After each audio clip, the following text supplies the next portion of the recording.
The Lewis structure for copper 2 oxide will feature 1 copper and 1 oxygen as the formula indicates, even though copper has a charge of +2. Because the oxygen has a charge of -2, you only need 1 of each to balance. The Lewis structure will show you that. Now, there's always a staircase on a periodic table of semi-metals. Anything to the left is a metal, anything to the right is a non-metal. So copper, the metal, will bond to oxygen, the non-metal, and that's going to be an ionic bond, because metals and non-metals combine to make ionic compounds. That's going to mean there is a transfer of electrons from one atom to another, always from metal to non-metal. Oxygen in group 16 needs to get drawn with 6 valence electrons around it. 1, 2, 3, 4, 5, 6.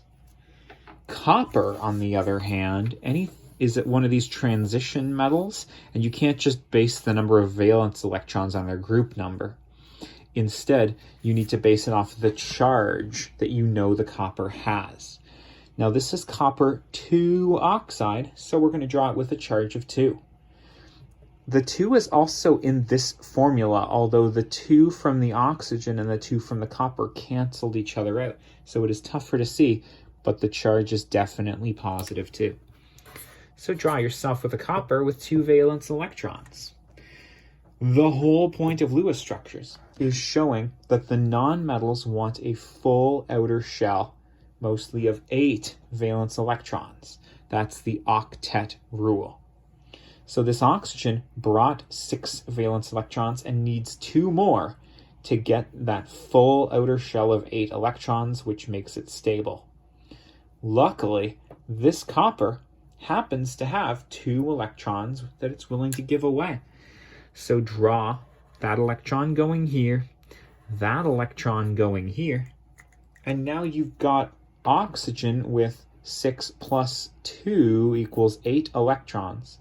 And this copper will have given away all of its electrons, which makes it happy as well. Your completed Lewis structure here needs to have the oxygen with 8 valence electrons around it. And because that's 2 more than it had brought, it's a -2 charge. Copper, on the other hand, now has no valence electrons written. And because it gave away 2 minus charged electrons, it has a charge of +2. This is your completed Lewis structure for CuO, copper 2 oxide.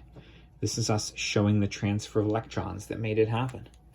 Congratulations, you did it. Best of luck.